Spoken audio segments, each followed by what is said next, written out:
Hello there and good afternoon, everyone.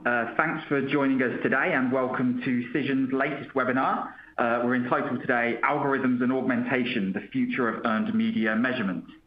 My name is Scott Newton. I'm an Insight Solutions Manager here at Cision, and I'll be your moderator for the next hour as we take a tour of the latest innovations in earned media measurement.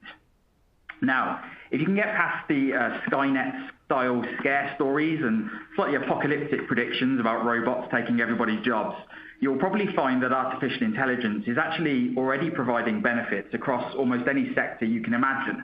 And that, of course, includes our own.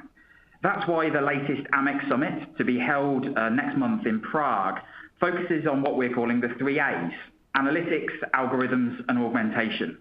I think this is a really exciting territory for discussion, and today we want to begin that conversation. We're going to ask how technology is changing and disrupting the practice of earned media measurement, what benefits it brings for practitioners, and what value it provides to our customers, our clients, and our internal business stakeholders. So today, ahead of next month's summit, we've asked 2 PR measurement gurus to help guide you through the importance of algorithms and augmentation. I'm delighted to welcome Johna Burke, Global Managing Director of AMEC, and Timo Thomann-Rompf, Chief Operating Officer of Cision Insights. Some brief biography so everybody knows who we're discussing with. A member of the PR News Measurement Hall of Fame and an AMEC Fellow, Johna has almost 30 years of experience in PR, communications, and marketing.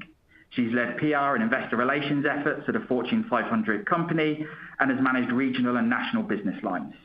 As a CMO, Johna has consulted with a wide range of organizations on how they can leverage effective communications and demonstrate value to their organizations. Her success and expertise give her a unique experience and perspective, making her a tireless advocate of tying communications efforts to business results. Meanwhile, Timo has nearly 20 years of experience in communications research and consulting. He brings a wealth of expertise in traditional and social media analysis, integrated monitoring and listening platforms, and PR strategies. Timo joined Prime Research in 2000, and following the company's acquisition by Cision in 2017, he plays a leading role in Cision Insights' innovation engine, creating and deploying a portfolio of integrated services for monitoring, analyzing, and interpreting social and traditional media. So then, we have 2 distinguished speakers and a fantastic topic to discuss. We'll begin by hearing from each of our guests in turn before we delve into some follow-up questions. Please do, of course, feel free to contribute questions via the messaging system, and I will, of course, try to turn as many of them over to our speakers as we can. And without further ado, we can make a start, and I'd like to hand over to Johna to make a start. Thank you. Great. Thank you, Scott. I appreciate that, and thanks to Cision for hosting this webinar in anticipation of the summit. This is a topic that has a lot of people talking, from procurement to practitioners. So it's always fun to dig in, and I am very fortunate to be here with Timo because he will give you the full Skynet, and I get to give you the kind of reality of a 1.0 for the average practitioner trying to make sense of it all. One of the things that is the most common question that we hear regularly is, how do I get started? How do I compare with my competition? And this is the springboard that we see to a lot of conversation, right, wrong, or indifferent, around the globe on measurement. And so the latest resource that AMEC has made available is the Measurement Maturity Mapper, which we lovingly call the M3. And it allows people to go through, and it's simply a questionnaire.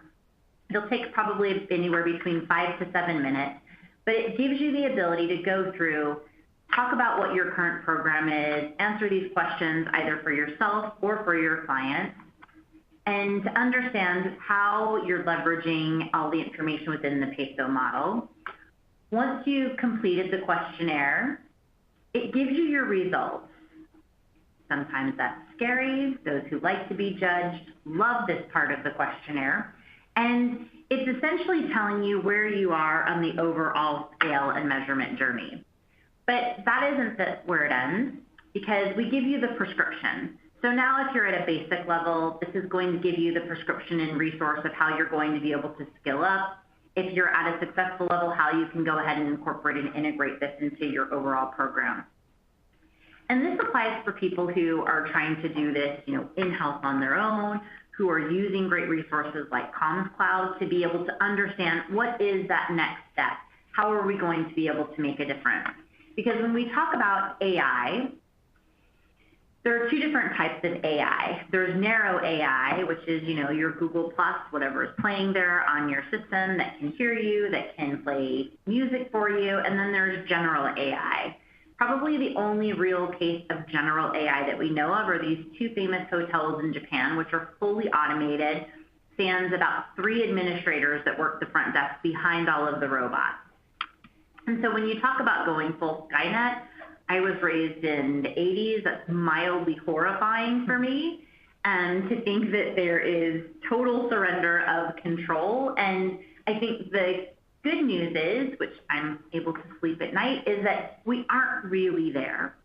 Artificial intelligence and AI is used in broader terms, and we're really, to be honest, at more of a machine learning phase of that overall journey. And I'm very thankful that Timo is going to be here and kind of break that down of how that works within the communication structure and how PR practitioners can interpret and leverage those assets that are available. Because even when we look at groups like Facebook, who are spending millions and millions of dollars to get to that next level, I'm still mildly horrified when it automatically tags a picture of my mother as me. So she loves that. I'm less inclined to love it. But, there's beauty products for that. So we digress.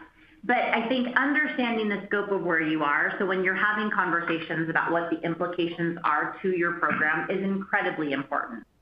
And no matter what data and systems that you're using on the back end, understanding how all of that information works together is really important. That's another reason why we have the integrated evaluation framework, also one of the assets as AMEC. And we're very fortunate to be here with Cision, who have won multiple awards using and applying the framework with some of their clients to be able to show them how this all works, from starting setting objectives and then moving from, just inputs of tactile information to the outputs and how they can work with the data and how effective that information is.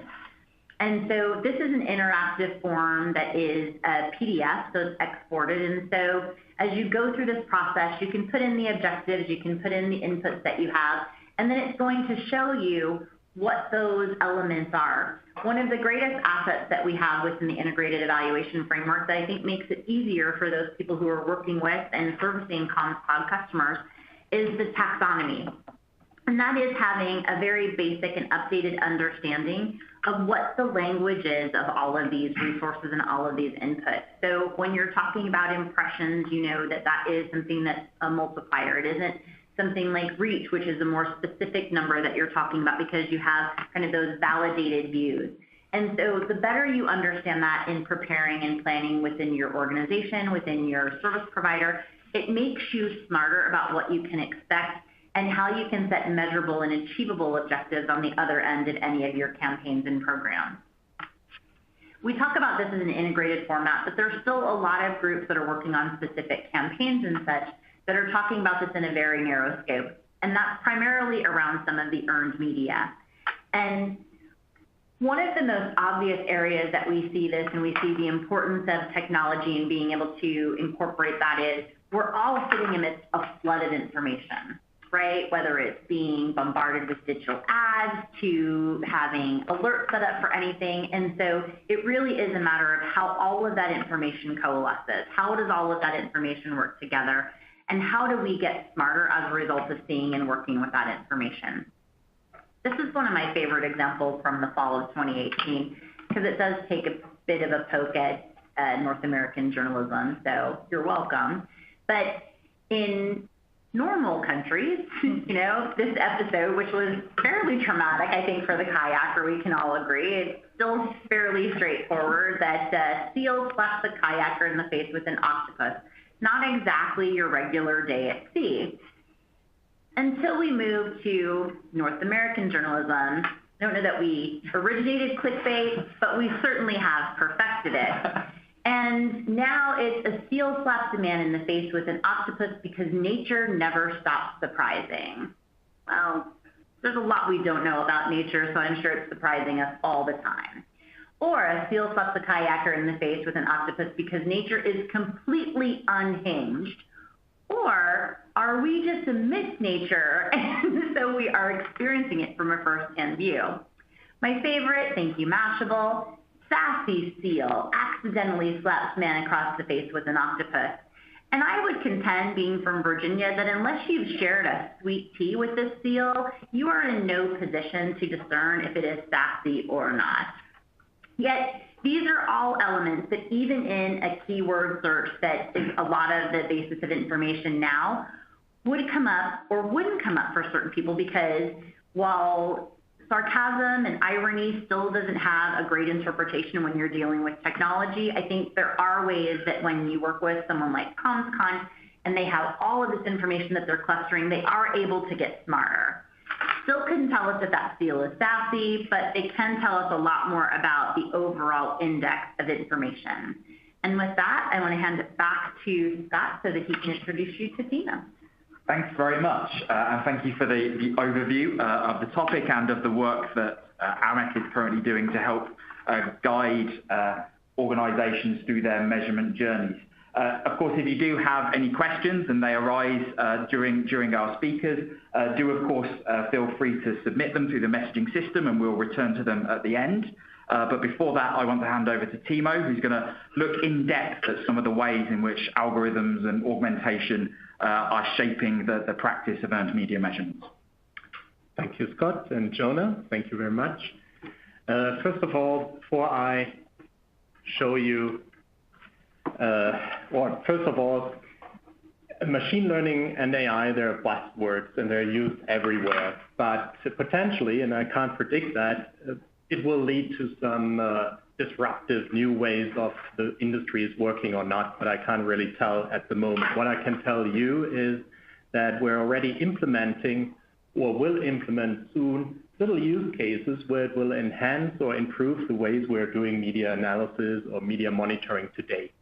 And that's the focus of my little presentation here. So rather than showing you a disruptive new future, I want to bring it down to what it can do today or what we will be able to do moving forward. Little helpers rather than the big risk with disruptive technology.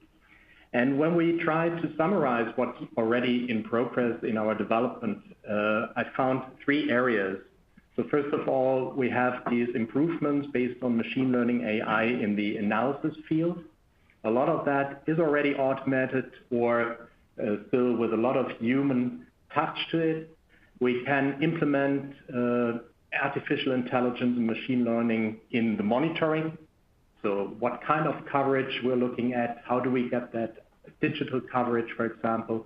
And we can use technologies for campaign planning. And I have 5 use cases I want to show you today. So first of all, in the analysis field, what we can do with machine learning is topic and entity detection.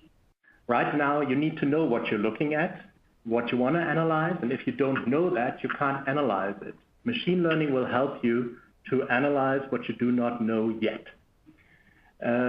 Obviously, the biggest issue in the industry is getting to accurate automated sentiment analysis. A lot is rule-based nowadays, so defining if there are positive trigger words or negative trigger words, and then the article gets classified whether it's negative or positive.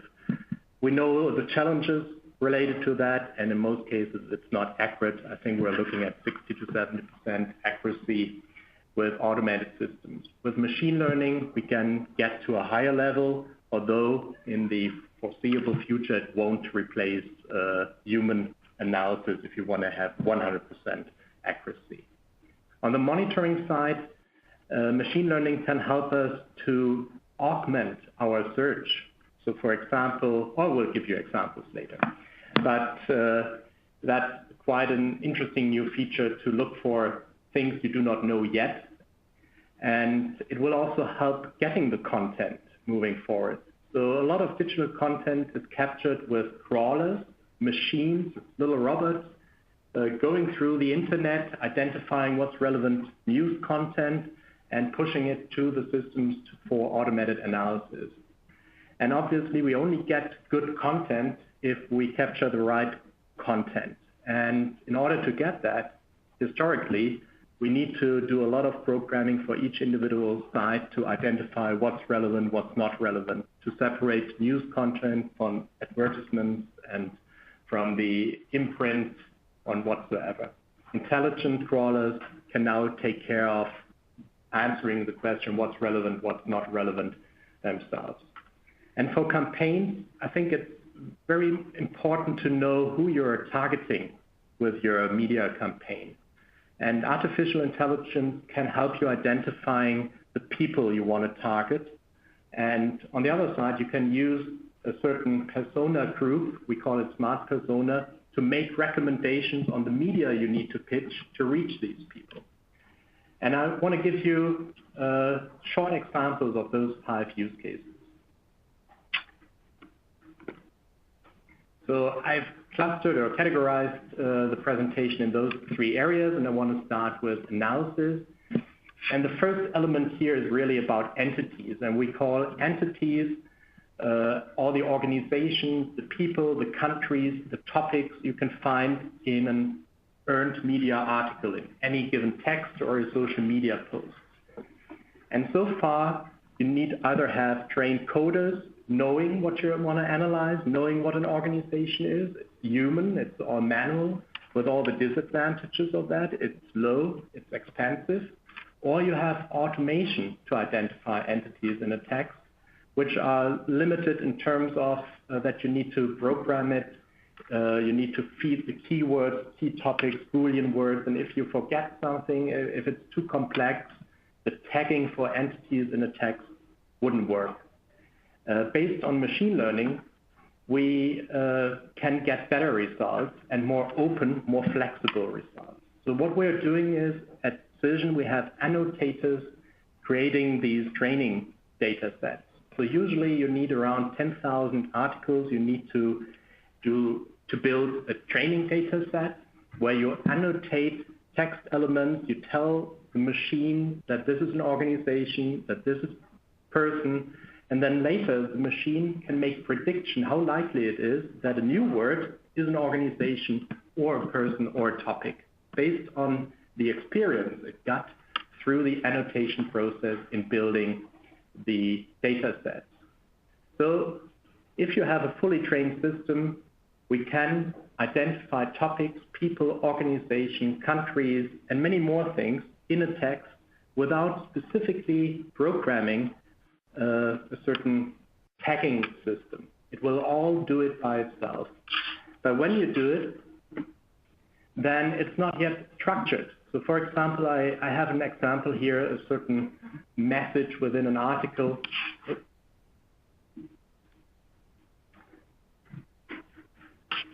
Just some technical issues. About a Mercedes-Benz car. And so it jumps forward. And what the system will recognize is, for example, that this is Mercedes-Benz. In another article, the author will probably only write Mercedes without the Benz. And so far, without any kind of categorizing system, we call it knowledge database, it will be treated like 2 separate organizations, 2 separate brands. In order to make sure that it's all one comprehensive profile, we store all that information in what we call a knowledge database or ontology. And this ontology makes sure it's a network of information that Mercedes-Benz, Mercedes are all treated as one brand. And we can enhance these profiles by giving additional information. And that's part of deep learning, that we try to map this information just like a human brain would do it. And we can enhance these profiles by adding information that this company is coming from a German town called Stuttgart, that it belongs to a corporation, Daimler, has certain competitors, certain models, And all of that will improve relevancy and accuracy of the results because it goes beyond just the one entity. It puts it all into the bigger context of the entire profile. And those ontologies we've built based on 20 years of experience working with industry-specific dictionaries. So we know, for example, that Mercedes-Benz belongs to Daimler. We know that the GLC class is the SUV. And we have, if you go to the next page, those search profiles for 1.5 million people, 810,000 places, music albums, films, video games, organizations, and so on. And we're also using, to broaden the scope a bit, we're using open source information like Wikipedia, which is also an ontology, a knowledge database, and we can learn from that structure. And it's also a flexible, always moving, open platform, which is always more or less up to date. And by combining our industry dictionaries with Wikipedia, we're pretty good in capturing more or less the entire world in terms of what we want to track and analyze. Yeah, one of those entities or topics could be entities as well. And as mentioned before, in our ontologies, we have multiple topics set up, and we can set them up for individual clients and train the data accordingly. And what machine learning will help is actually that if a new topic, which comes with certain characteristics, which matching existing topics, the system will recommend adding it to a certain topic cluster. My favorite example is Panama Papers, where machine learning made the recommendation that this belongs to the topic tax fraud. Without knowing Panama Papers is a pretty neutral term, but given the characteristics of the news articles or the news stories about it, our machine learning technology was able to tell this belongs to the topic tax fraud, which is highly relevant for our financial industry clients. And so it's not a static definition, it's an open, flexible definition, which will always adapt to the latest news and the latest terms used by journalists in earned media. And those topic clusters are always growing, and we could set it up in a way that it automatically does that, but so far we're rather in a stage where we want to have some human thresholds built in, that we look at the recommendations of the system, and then there is still that validated check that before we add this topic to the analysis, we check it first. Coming to advanced sentiment, and if you look at the current industry standards based on rules, the industry in general more or less looks at certain trigger words, whether they're positive or negative. I like, I hate, this is positive, this is negative, and based on those words, it makes the automated systems identifies whether an article is positive or negative. It doesn't take the entity, in this case, a soccer or football team, into account. It just looks at great victory, oh, that's positive, and failed, it's negative. And most industry systems would then say this is an ambivalent kind of mention or message. With machine learning, we take the entities into account with this annotation process. We then could really recognize that victory is linked to the entity Bayern Munich, while failed belongs to menu. And we can really then be that specific that failed is part of menu, and Bayern Munich, and victory is part of Bayern Munich. Actually, yesterday there were two games. Bayern won the cup final, semi-final, and menu lost against City. So without knowing the recent developments, I put that already in here, predicted it pretty well. The beauty of machine learning is that we can train the machine, the data set we're using can be specific for each industry, can be specific for each client. So while we would say failed, menu failed is negative for menu.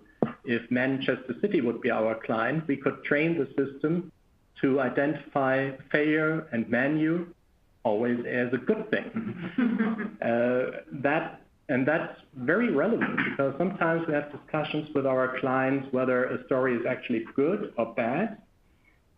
We always say we will look at the stories based on what a general reader would think of it, whether it's positive or negative, but sometimes our clients have certain intentions with certain messages, and it could be positive or negative, but again, there is not much room for customization.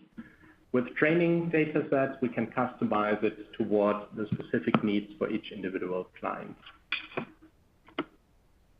Yeah, coming to monitoring, what can we do here? I mentioned earlier that we're using intelligent crawlers to identify relevant news content on websites. Before, you always had the issue that you can tell the crawler, the machine capturing the content from websites, what exactly is news-earned content.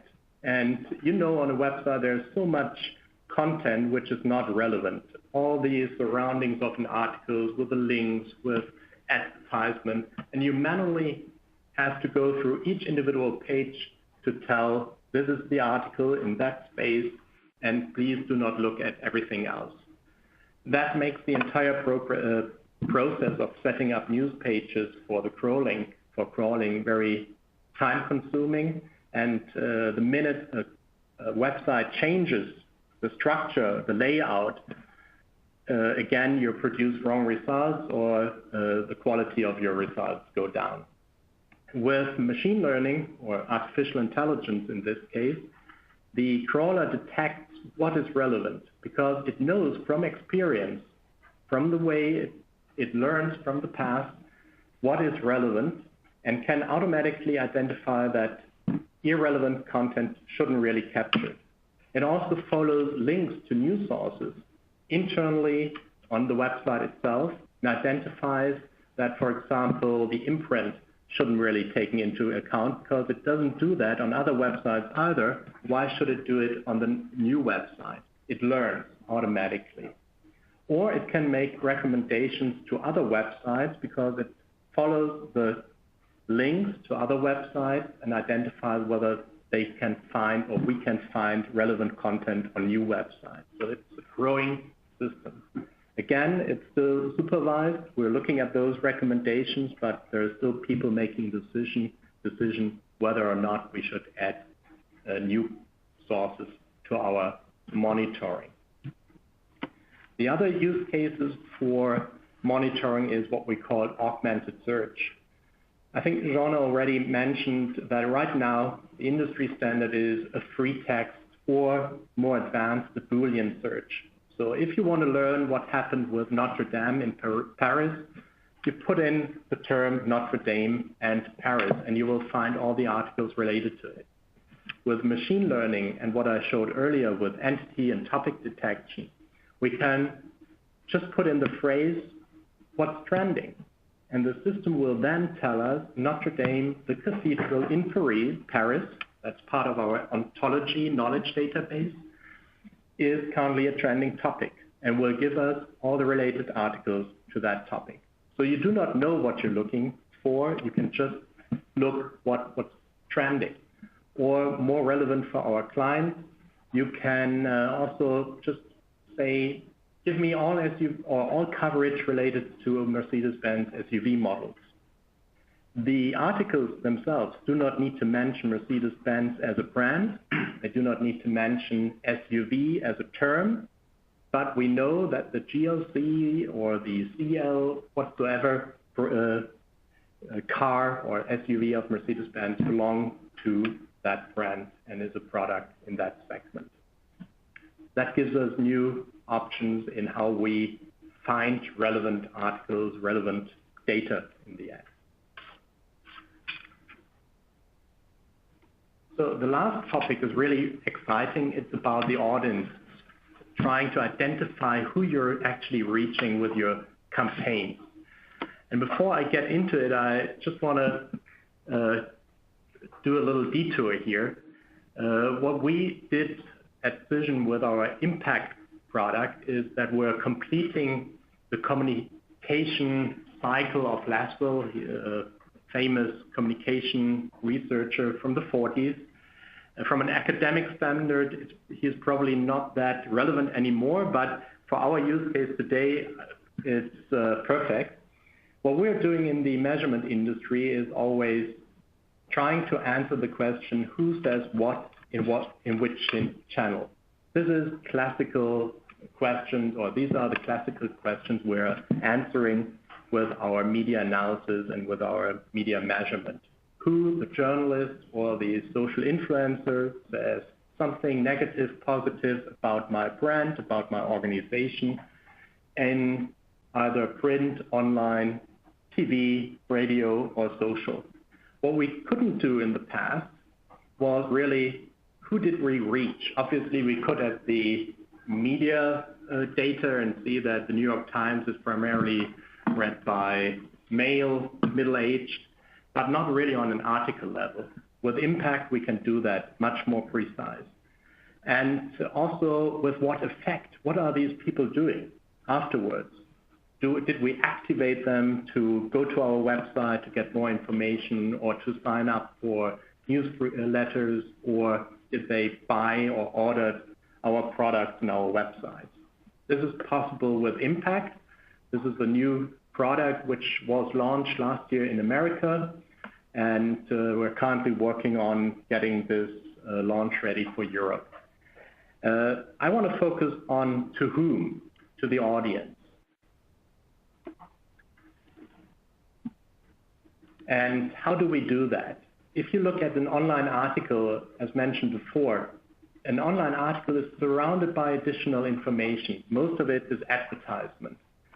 And this ad space is traded on real-time advertising trading platforms in real time for years already in the marketing and marketing field. They're using that technology. And you can actually, as a marketing company, you can buy this space to target your audience. And the publishers know who's actually reading this article because they want to sell this information to the advertising industry.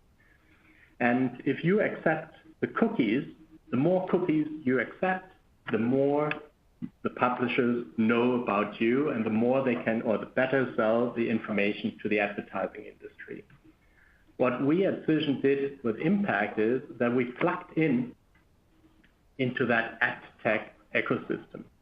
Obviously, it's highly aggregated data. We can never trace that back to one specific person, but on aggregate, we know a lot about the readers of certain articles or certain campaigns. And this is what we use to build these smart personas.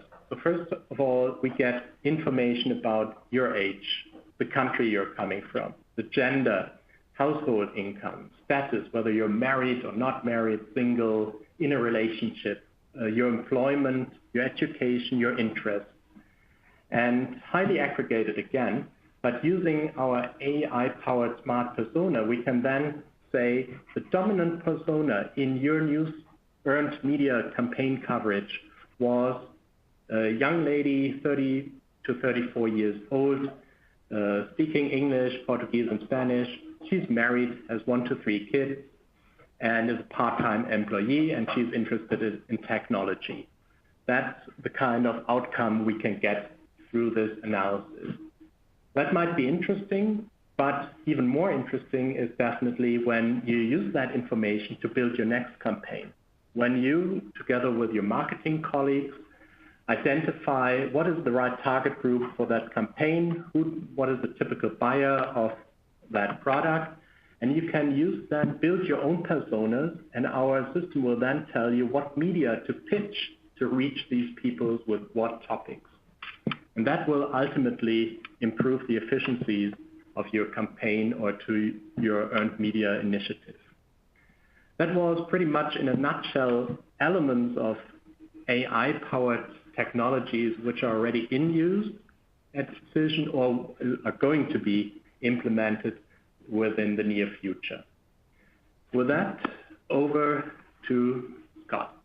Thank you very much. And I think now is a great time to highlight that obviously this is today is the beginning of a conversation, and a conversation that I'm sure will continue in Prague next month during the AMEC Global Summit on Measurement, where I'm sure there'll be a lot of further discussion around analytics, algorithms, augmentation, and these are really exciting technological innovations that have, I think we can see, such powerful practical use cases within the work that we do every day, and in the insights and the value that we can deliver to clients, to customers, and to internal business stakeholders.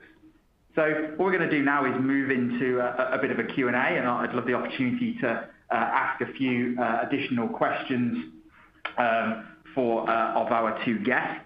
I think I'd probably just start by almost where the presentations ended, which is around this step change almost that we're seeing in terms of the new data streams and the big data that's now available to us, and how we think that might be a bit of a step change in terms of that mission that we're all on, which is bridging the gap between the measurement of communications and the measurements of other marketing disciplines. Do you think that these new data streams can help us reach that end goal of measuring the impact on genuine organizational performance? I'll go ahead and get started. Go ahead. Thank you. The answer is absolutely. The challenge is not so much with the data, but the biggest challenge is with setting aligned goals against the objectives of the organization. You know, so many times everyone is so excited and somewhat hasty to just get started that they know those tactics that need to be in place. And so instead of taking a holistic view of how the assets that they're going to create and the efforts that they're going to put forward are going to ladder up into the overall organizational objective, it gets lost sometimes in translation. And that's why some organizations then you see default to those, low-hanging fruit metrics, right? So the fast and easy ones.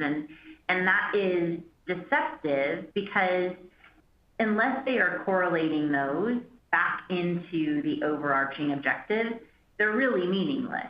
And it's unfortunate because sometimes the communications professional gets a bad reputation of, being so focused on the look and feel of something that they lose track of what it really means to the organization. And the key is always to understand what you're trying to affect, what that outcome is. But more and more in today's day and age, and with the access that we have to data and having it be so fluid and so real time, is using that always as a key indicator of performance throughout a campaign and throughout an activation. So it's no longer, the rear view mirror look of this is what our campaign brought us, here's that kind of post-mortem, but here's what's happening in our campaign. How can we use this information to be smarter and to fully leverage that against everything else? And that's really where the speed of AI comes into play. But always the greatest asset, whether it's from the analyst of an organization that you're partnering with or of the comms professional themselves, their own critical thinking and mind cannot be replaced by automation, because there are so many of these external factors that even in a comprehensive data stack, it's still only taking kind of tiered information from that, and that might not be the most key information that's going on at that point. Absolutely. Great. I think there's actually a housekeeping question that we can clear up here, which is around the measurement maturity mapper. You'll be able to find that on the AMEC website, which is amecorg.com. You can, absolutely. And you can also go to m3.amecorg.com to get directly to the mapper. Excellent. And that will help to guide you through some of the processes and that we've just been talking about in terms of connecting that earned media activity to real business outcomes. I'd like to pick up on a point that you just made towards the end of that answer and ask Timo a little bit about how you envisage the blend of technology and human expertise and how those two things may begin to interact as we, as we start to use some of these new data streams to deliver superior measurements and insights. What's the blend between that technology, that smart technology, but also smart people?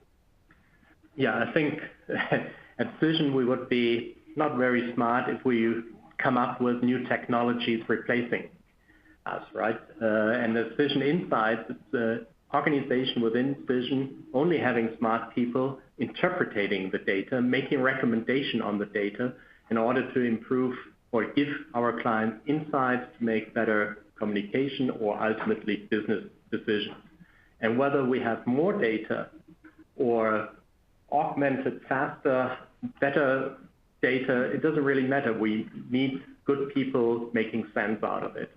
And the use of algorithms and machine learning will help us to get better data, and therefore we can make better recommendations and create better insights. But I think people knowing how to use and to analyze data will always be important, and they won't get replaced by artificial intelligence yet. That's great news for all of them. Maybe we have another webinar in 5 years, and my message will be a different one. Excellent. Okay, so one of the other things that I was quite curious about, and especially as we start looking at some of these sort of very sophisticated algorithms and machine learning and AI, one of the Barcelona principles discusses the need for transparent, consistent, and valid measurements. And I think we all understand within the industry how important that is, and to make sure that everybody has clarity over the methodology and process. So I wondered, Johna, whether you could maybe comment on how we can try and maintain that kind of transparency and consistency when we are embracing what will be to some people ever more complex and slightly murky algorithms that are not easy to explain because they involve a lot of maths. I think that's a fair question, as I think the spirit of the Barcelona principle that's talking about that transparency. The other piece is also that it's replicable, right? So when we're looking at data, when we're looking at information, that it isn't so much a black box of where does this all come from, what are those elements, but it's really a matter of being able to have that credible data that's validated.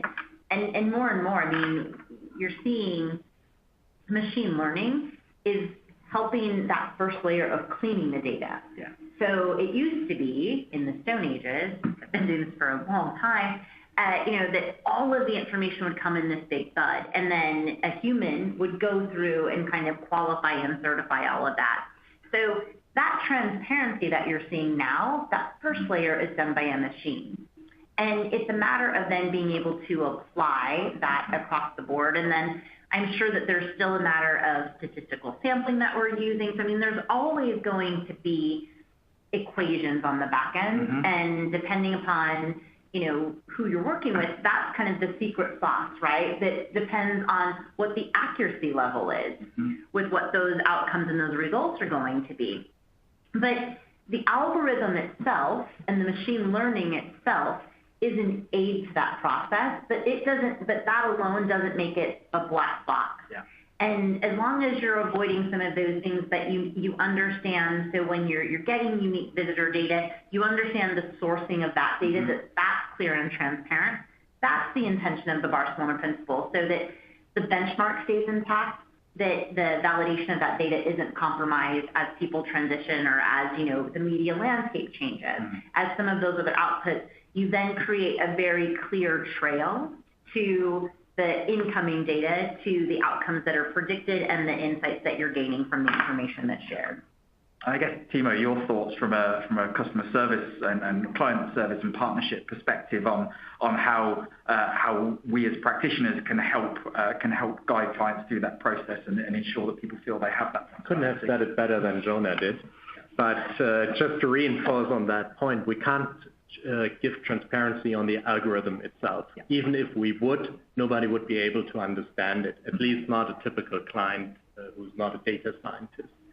But what we can do is provide transparency in the processes to get to that data in the training data set, how we get to that training data set, that we have in-house annotators, trainers, creating that data set. And the ultimate proof point, whether or not it works, is how accurate the data is. And if we look at the data afterwards and the recommendations, and they're not valid and no accurate, then obviously it wouldn't have worked. And that's the proof point. Proof of the pudding is tasting. Okay.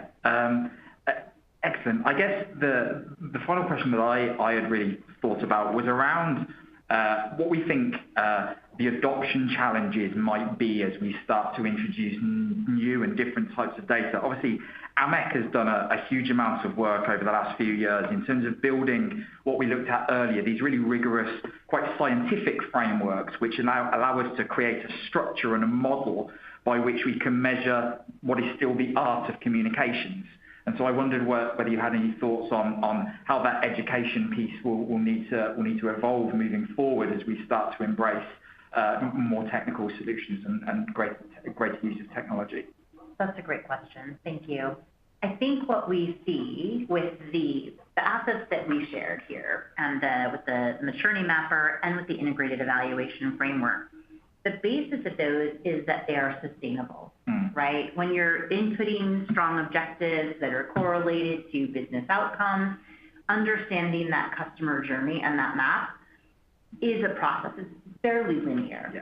And so that becomes more increasingly important as people are looking at information to get that predictive model, right? So they can now say, when we run a campaign, this is the climate, these are these external factors, this is what we can project, can be very similar and comparative there.